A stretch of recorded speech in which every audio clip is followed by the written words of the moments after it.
저번 시간에 이어서 계속해서 전반사를 살펴보도록 하겠습니다. 교과서는 150쪽부터 보도록 할게요. 저번 시간에 전반사에 대해서 배웠는데 전반사라는 게 뭐였냐면 굴절률이 큰 곳에서, 예를 들어서 물에서 공기, 이렇게 굴절률이 큰 곳에서 작은 곳으로 들어갈 때 굴절이 일어나는데, 속력이 느린 쪽으로 굴절이 일어나니까 방향이 이렇게 되겠죠. 굴절이 일어나는데 이 입사각이 점점 커지다 보면은 어느새 이렇게 수면을 따라서 진행하는 빛이 나온다는 거죠. 그래서 이때의 이 각을 임계각이라 한다. 그 다음에 이 임계각보다 커지면은 전부 반사가 일어나는 전반사라는 현상이 일어난다.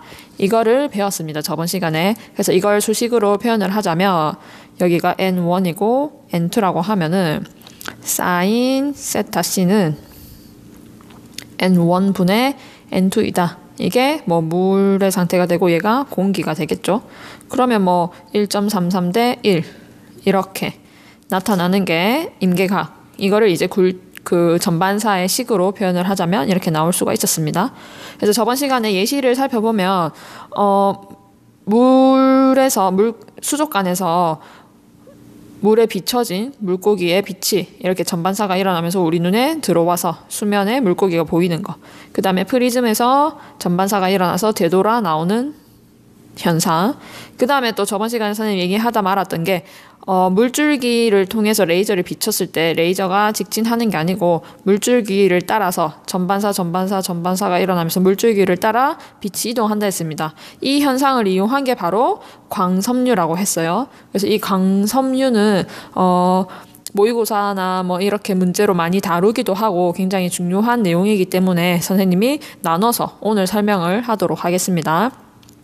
교과서 한 장 옆쪽으로 넘어가서 151쪽을 살펴보면, 자, 이게 이제 광섬유의 구조입니다. 이 구조가 어떻게 생겼냐면 코어라고 하는 이 기둥을 클레딩이 감싸고 있는 이렇게 생겼습니다. 코어라고 하는 중앙의 부분을 클레딩이 감싸는 이런 구조로 생겼는데, 여기서 굴절률은 어떻게 되느냐? 여기 코어 안에서 빛이 전반사 일어나면서 빛이 전달이 되는 거거든요. 그럼 결국에는 코어와 클레딩의 굴절률을 비교를 해보면 어디가 더 커야 될까요?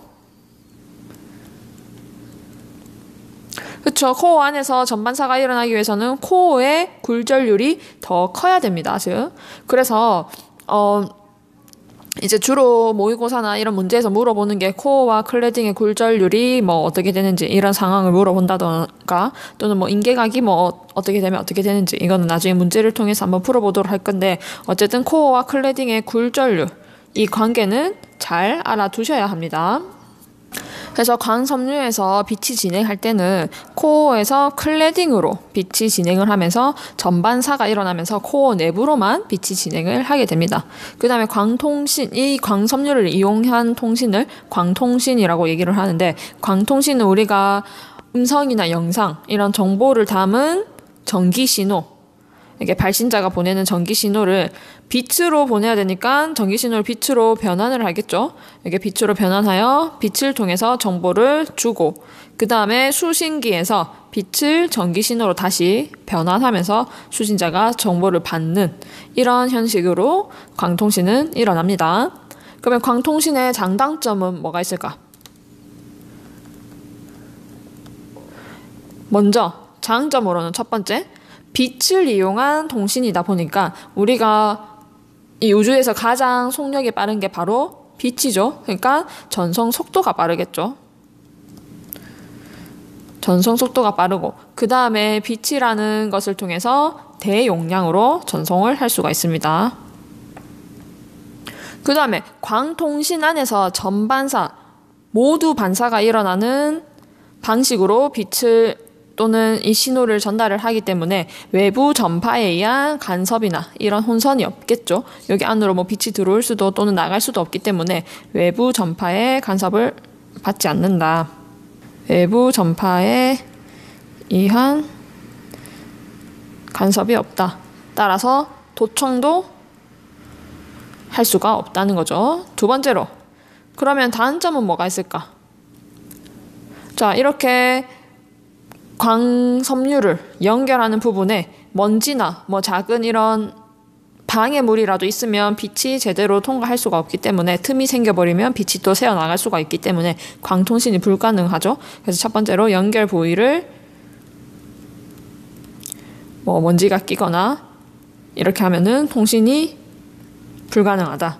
두 번째로, 자, 얘가 끊어져 버리면, 우리가 전선 같은 거는 끊어지면 그냥 두 개 이렇게 이어 붙이면 되는데 얘는 빛이 또 안에 들어가는 곳이기 때문에 외부로 새어나가면 안 되기 때문에 끊어지면은 연결하기가 당연히 어렵겠죠. 그래서 끊어지면 연결하기가 어렵다. 그 다음에 휘어짐에도 약하다. 클래딩이라든지 코어라든지 이런 물질이 들어있는 거라서 휘어짐에도 약하다. 이런 단점이 있습니다. 그래서 장점과 단점도 잘 알아두도록 하세요. 그러면 이 광통신을 이용한 문제를 선생님이 들고 왔거든요. 그래서 첫 번째 문제는 평가원 문제고요. 두 번째 문제는 수능 문제인데 그래도 좀 쉬운 거를 골라왔으니까 잠시 영상을 정지하고 두 문제를 풀어보도록 하세요. 자, 그러면 같이 보도록 하겠습니다. 첫 번째 문제. 가는 레이저 빛이 V1, V2의 속력을 진행하는 모습을 나타낸 거고 나는 광섬유에서 레이저 빛이 전반사하면서 진행하는 모습이다. 그 다음에 가에서의 입사각은 세타1, 나에서의 입사각은 세타2다. 기역, V1은 V2보다 크냐? 자, 이 첫 번째 그림을 보면은 얘가 V1, 얘가 V2죠. 근데 V1에서 V2로 꺾인 걸 보니까 A 쪽을 향해서 꺾였죠. 그러면 느린 쪽이 바로 A라는 거죠. 그래서 V1이 V2보다 속력이 느리겠지. 그럼 기억은 틀렸고. 그 다음에 니은, 코어를 구성하는 물질은 A이다. 이거는 굴절률 정도를 한번 파악해 봐야 되겠죠. 그래서 V1이 V2보다 속력이 더 느리니까 굴절률은 N1이 N2보다 크다는 거겠지? 그러면 코어는 굴절률이 큰 애가 되어야 되니까 누가 돼야 되겠습니까? A가 돼야 되겠죠. A. 그래서 코어를 구성하는 물질은 A이다. 얘는 맞고요. 그 다음에 디귿. 세타1은 세타2보다 작다. 자, 여기서 보면은 세타1은 지금 전반사가 일어나지 않았죠?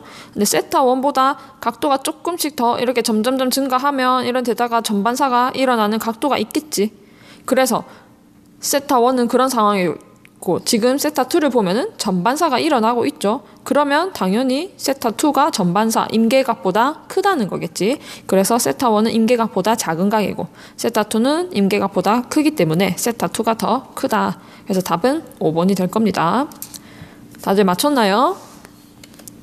그 다음에 두 번째 문제를 보도록 하겠습니다. 광섬유에서 단색광이 공기와 코어의 경계면으로 각 I로 입사를 해서 코어 내에서 전반사하며 진행하는 것을 나타낸 것이다. 코어와 클래딩의 굴절률은 N1, N2이고 자, 여기서 코어와 클래딩의 굴절률이 이렇대. 그러면 N1과 N2 중에 누가 더 크겠습니까?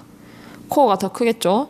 그 다음에 코어와 클래딩 사이에서 전반사가 일어나는 I의 최대값. 여기서 I라는 것은 공기에서 입사하는 각을 얘기를 합니다. 이 I의 최대값은 IM이다.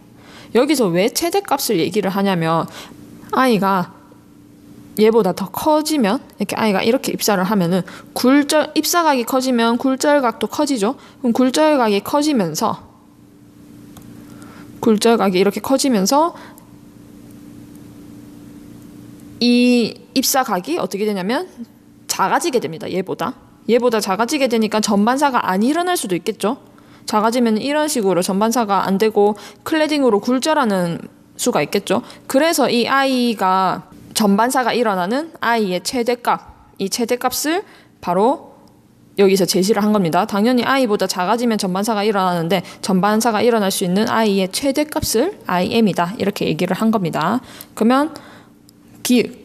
먼저 보면은 N1은 N2보다 크다. 여기서 봤죠? 얘는 맞고. 니은. 단색광의 속력은 공기에서가 코어에서보다 크다. 자, 여기를 자세히 보면은 좀 지우고 자세히 보면은 자, I가 이렇게 진행을 하다가 코어 쪽으로 꺾여졌죠? 그러면 공기와 코어 중에서 누구의 속력이 더 느리다는 겁니까? 그렇지, 코어의 속력이 더 느리다는 거죠. 그래서 단색강의 속력은 공기에서가 코어에서보다 크다. 맞겠죠? 코어에서 속력이 더 느리니까 공기에서의 속력이 더 빠르겠죠. 디귿. 자, N2를 작게 하면 N2와 N1이 있는데 N2를 작게 하면 어떻게 되겠어? N1과 N2의 차이가 커지면서 N2가 더 얘 원래 N1이 더 크죠? 근데 N2가 거기서 더 작아지면 차이가 커지면서 전반사가 더 잘 일어나겠죠? 그 말은 임계각이 더 작아질 수가 있다는 겁니다. 그 말은 여기서 이 i의 최대값이 어떻게 될 수 있다는 겁니까?